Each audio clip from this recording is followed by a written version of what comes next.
নমস্কাৰ।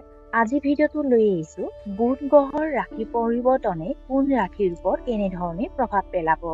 যিহেতু নেকি অহা 7 মে তাৰিখে বুধ গ্ৰহৰ ৰাশি পৰিৱৰ্তন হ'ব, গতিকে আমাৰ ৰাশিফলৰ ওপৰত কেনেধৰণে প্ৰভাৱ পৰিব সেই সন্দৰ্ভে আজি এই ভিডিঅ'টো। প্ৰথম আহিছো মেঘ ৰাশি। মেঘ ৰাশিত বুধ গ্ৰহৰ ট্ৰেনজিটে আপোনাৰ মানসিক সমস্যাৰ পৰা সকাহ দিব, কিন্তু আপুনি দাঁতৰ বিষৰ সমস্যা ভুগিব পাৰে। পৰিয়ালৰ মানুহে আপোনাৰ মত বিৰোধিতা কৰিব পাৰে। বয়োজ্যেষ্ঠসকলৰ পৰা পথ প্ৰদৰ্শন লোৱাটো লাভজনক হ'ব। আপোনাৰ সিদ্ধান্ত গ্ৰহণৰ ক্ষমতা উন্নত হ'ব। বৃষ ৰাশি। বুধ গ্ৰহৰ ৰাশি পৰিৱৰ্তনৰ ফলত অপ্ৰয়োজনীয় কামত আপোনাৰ ধন অপচয় হ'ব পাৰে। বজাৰ কৰা সময়ত আপোনাৰ বাজেট মনত ৰাখক। পেটৰ বিষৰ সমস্যা হ'ব পাৰে। বিদেশ ভ্ৰমণৰ সময়ত অতিৰিক্ত সাৱধান হোৱাটো প্ৰয়োজন। মূৰৰ বিষৰ পৰা হাত সাৰিবলৈ প্ৰতিদিনে যোগাসন কৰক। মিথুন ৰাশি। মিথুন ৰাশিৰ ব্যৱসায়ত ভাল লাভৰ সুযোগ থাকিব। চাকৰিৰ পদোন্নতি পাব পাৰে। আপোনাৰ সহকৰ্মীসকল আপোনাৰ বাবে শুভ হ'ব। আপুনি সূক্ষ্ম কলাৰ প্ৰতি যথেষ্ট আকৰ্ষিত হ'ব। শ্ব' অফৰ বাবে আপুনি ভুল প্ৰৱণতাৰ দিশে ধাৱমান হ'ব পাৰে। সকলোৰে সন্মুখত নিজৰ অনুভৱবোৰ দেখুৱাব নালাগে। কৰ্কট ৰাশি। কৰ্মক্ষেত্ৰত পৰিস্থিতি যথেষ্ট অনুকূল হ'ব। আপোনাৰ আবদ্ধ কামবোৰ বন্ধুৰ সহায়ত সম্পূৰ্ণ হ'ব পাৰে। যদি আপুনি আপোনাৰ চাকৰি বা ব্যৱসায়ত কিছু পৰিৱৰ্তন কৰিব বিচাৰে, তেন্তে এই বুধ গ্ৰহৰ ট্ৰেনজিটে আপোনাৰ বাবে শুভ ফল লৈ আহিব। পিতৃৰ লগত আপোনাৰ মতাদৰ্শগত উত্তেজনা সমাধান হ'ব। সিংহ ৰাশি। কৰ্মক্ষেত্ৰত কিছু পৰিৱৰ্তন কৰিব লাগিব। ব্যৱসায়িক উদ্দেশ্যত যাত্ৰা কৰিব পাৰে। বিষয়াসকলৰ পৰা ভাল সমৰ্থন পাব পাৰে। আনৰ ওপৰত বেছি নিৰ্ভৰশীল হোৱাটো আপোনাৰ বাবে ভাল নহয়। উচ্চ শিক্ষাত অধিক কষ্ট কৰিব লাগিব ছাত্ৰ-ছাত্ৰীসকলে। কন্যা ৰাশি। তেওঁৰ পৰা বিশেষ সমৰ্থন পোৱা নাযাব, সেইবাবে বেছি ৰিস্কি বিনিয়োগ নকৰিব।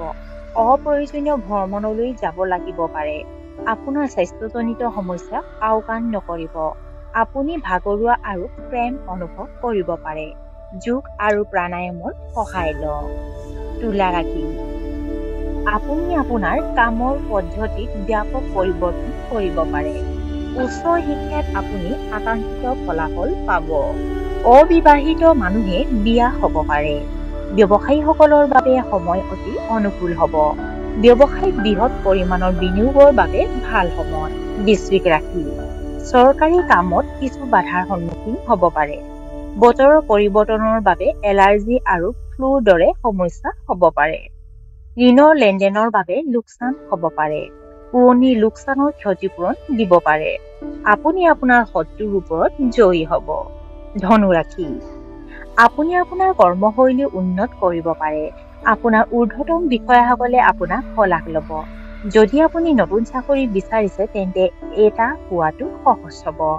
আপোনাৰ সৃষ্টিশীলতা বৃদ্ধি পাব। আপোনাৰ বৈবাহিক সম্পৰ্কত প্ৰেম বাঢ়িব। প্ৰেম বিবাহৰ বাবে পৰিয়ালৰ উপযুক্ত সমন্বয়ৰ সম্ভাৱনা আছে। মকৰ ৰাশি। ব্যৱসায়িক ব্যাপক পৰিৱৰ্তন কৰাটো এৰক। ঘৰতে আভ্যন্তৰীণ সজ্জা লোৱাৰ পৰিকল্পনা কৰিব পাৰে। নিজৰ সামৰ্থ্যৰ বাহিৰত কাম নকৰিব। ছালৰ বিষ আৰু এলাৰ্জিয়ে আপোনাক অসুবিধা দিব পাৰে। মানুহক কোনো ডাঙৰ প্ৰতিশ্ৰুতি নিদিব। কুম্ভ ৰাশি। এই সময়ত আপুনি তীৰ্থযাত্ৰাৰ প্ৰতি আকৰ্ষিত হ'ব। ব্যৱসায়িক প্ৰতিযোগীৰ সৈতে সংঘৰ্ষ হ'ব পাৰে। কথা বতৰাৰ সময়ত ভদ্ৰ শব্দ ব্যৱহাৰ কৰক। চিনেমাৰ লগত জড়িতসকলৰ ভাগ্য হয়তো জিলিকি উঠিব।